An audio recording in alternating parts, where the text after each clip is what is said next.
बिस्मिल्लाहिर्रहमानिर्रहीम। अस्सलाम वालेकुम। मेरा नाम है Aruba and welcome to my vlogs. तो आप सब लोग कैसे हैं? मैं उम्मीद करती हूँ आप सब लोग खैरियत से होंगे, मज़े में होंगे एंड अपने घरों में सेफ होंगे। तो हम लोग कज़न की शादी के लिए हैदराबाद गए थे। तो शादी के अलावा जितनी भी हमने एक्टिविटीज़ की, जितना भी घूमा फिरा, वो सब मैंने इस व्लॉग में कवर किया। तो चलते हैं व्लॉग की तरफ। तो जिन लोगों ने मेरा पिछला व्लॉग नहीं देखा, मैं उनको बता दूं कि हम लोग हैदराबाद गए थे खाला की बेटी की शादी में। तो ये बारात से नेक्स्ट डे था और यूजुअली ये होता है कि जो शादियों का खाना होता है वो नेक्स्ट डे खा लेते हैं। तो हमने खाना डीप फ्रीज़र में रख दिया था और सोच रहे थे कि नेक्स्ट डे खा लेंगे। अब हम लोग इतने आराम से बैठे थे कि 9 बज गए, 10 बज गए और 11 भी बज गए, पता ही नहीं चला और गैस चली गई। तो अब सब लोग सोच रहे कि यार खाना कैसे गर्म करें। फिर हम लोगों ने ईंटें कलेक्ट की और लकड़ियाँ छत पे से उठाई, गत्ते, एल्युमिनियम फॉयल, पुराने अखबार, जो मिला उससे जो है ना मिट्टी का तेल डाल के हमने आग लगाई और मतलब एक बॉन फायर बना लिया था सर्दियों के बजाय गर्मियों में। तो इस तरह से फिर हम लोगों ने जो है ना अपना खाना गर्म किया।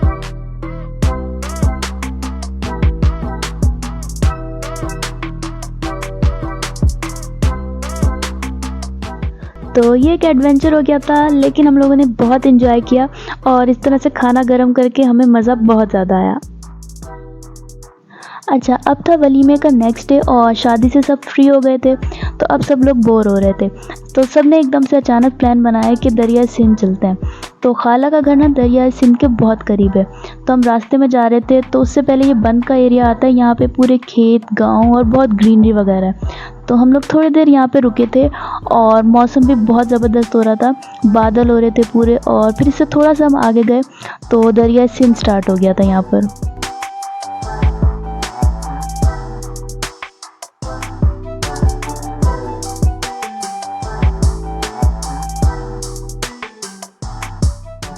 अच्छा, लेकिन दरिया पे पहुँचे तो ज़्यादातर एरिया स्टार्टिंग का ड्राई हुआ था और आगे जाके थोड़ा पानी था। लेकिन ना यहाँ पे सनसेट हो रहा था और ये व्यू बहुत ज़बरदस्त लग रहा था। तो हम कुछ देर यहाँ पे रुके और फिर वहाँ आसपास के जो गांव है ना, वहाँ के हमें कुछ बच्चे मिल गए थे।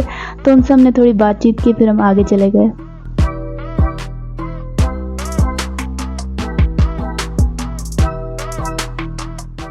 फिर हम थोड़ा आगे गए तो दरिया का पानी स्टार्ट हो गया। पानी कम था दरिया में, लेकिन देखने में ये भी बहुत ज़बरदस्त लग रहा था और बहुत एक ब्रेथ टेकिंग व्यू जिसको कहते हैं ना, वैसा लग रहा था।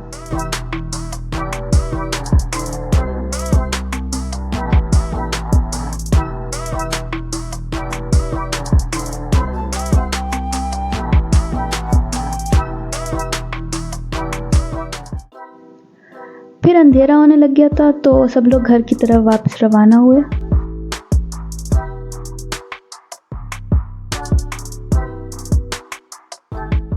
अच्छा, सेम डे घर आए तो फिर रात को प्लान बना के अल्पाइन जिलाटो जाते हैं, क्योंकि सबका आइसक्रीम खाने का दिल कर रहा था। तो फिर हम लोग अल्पाइन जिलाटो आए। तो यहाँ पर इतना ज़्यादा रश हो रहा था, इतना ज़्यादा रश, पता नहीं क्यों, शायद वीकेंड था या पता नहीं क्या था, लेकिन बहुत ज़्यादा रश था। तो उसके बाद हम लोगों ने अपनी अपनी आइसक्रीम ली और उसके बाद हमें जगह नहीं मिली तो हम लोग बाहर आके और फिर सब लोग खा रहे थे आइसक्रीम। लेकिन हमने एंजॉय बहुत किया।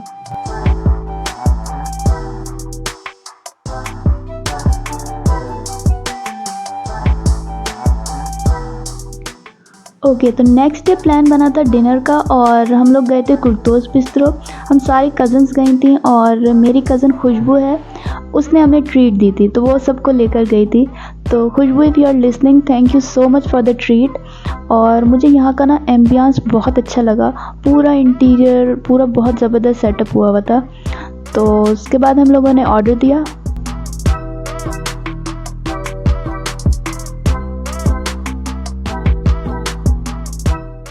अच्छा, ये कॉर्नर मुझे सबसे ज़्यादा क्यूट लगा। तो यहाँ पे सब ने बैठ के पिक्स बनवाई और ऑर्डर आने में 15 टू 20 मिनट्स थे। तो इतनी देर में हमने सोचा कि पिक्स क्लिक करते हैं और वीडियोस वगैरह बनाते हैं।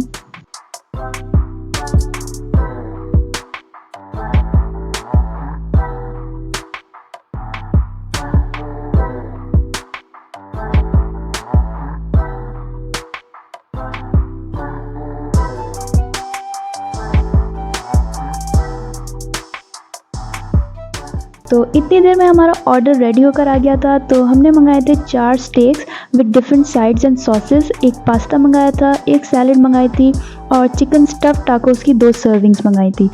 तो खाना सारा ही बहुत यम्मी था, बहुत टेस्टी था। तो उसके बाद हमने अपना खाना एंजॉय किया।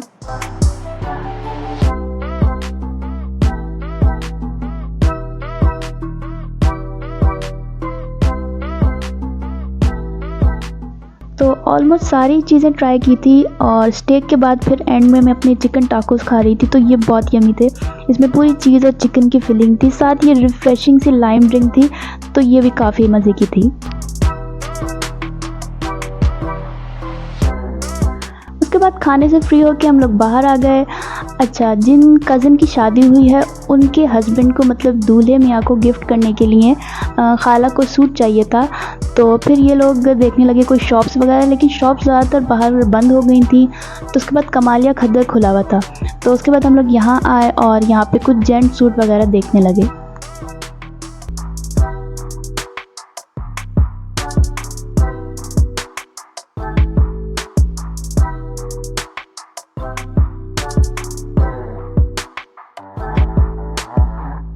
अच्छा, तो इनके पास बहुत वैरायटी थी, कलर्स में भी, फैब्रिक्स में भी। तो काफ़ी देर तक देखते रहे, बहुत सारे कलर्स भी निकलवाए, डिफरेंट फैब्रिक्स भी चेक किए, लेकिन कुछ कलर्स में समझ नहीं आ रहा था। तो एंड में यही डिसाइड किया कि वाइट कलर का सूट ले लेते हैं। तो उसके बाद वाइट कलर का सूट लिया और उसके बाद उसकी पेमेंट की।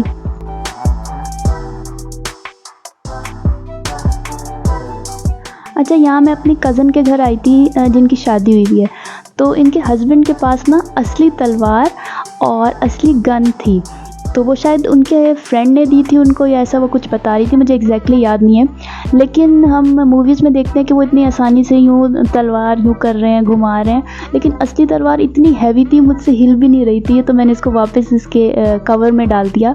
और उसके बाद उनके पास ये गन थी, ये लोड तो नहीं हुई थी, लेकिन मैं इसको खाली चलाने की कोशिश करी। तो खाली चलाई तो इतनी तेज़ आवाज़ हुई कि बस।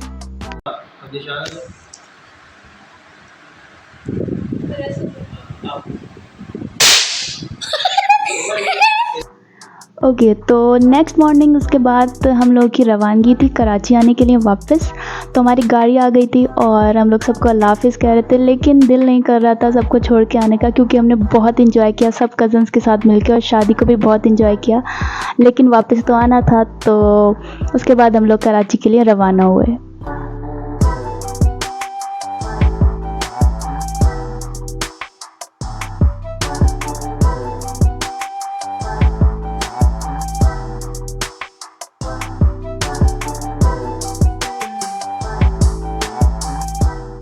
तो हम लोग हैदराबाद से निकले थे 3:45 बजे और कराची के सिटी में एंटर हो गए थे हम लोग 5:45, मतलब 2 घंटे में हम आराम से कराची पहुंच गए थे।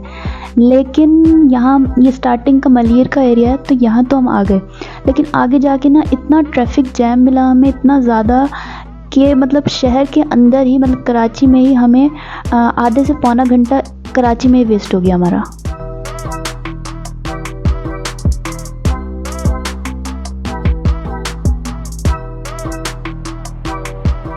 तो ट्रैफ़िक में फँसे-फँसे ही हमें शाम हो गई, मगरिब का टाइम हो गया, उसके बाद अंधेरा भी होने लगा, लेकिन उसके बाद ट्रैफ़िक जैम ख़त्म हुआ और हम लोग अपने घर की तरफ रवाना हुए। तो ये था मेरा हैदराबाद का व्लॉग। आप लोगों को कैसा लगा मुझे कमेंट्स में ज़रूर बताइएगा। अगर पसंद आया तो लाइक कीजिएगा, चैनल पे नए तो सब्सक्राइब कीजिएगा। अपना ख्याल रखिएगा, मिलते हैं नेक्स्ट वीडियो में। Thank you for watching. अल्लाह हाफ़िज़।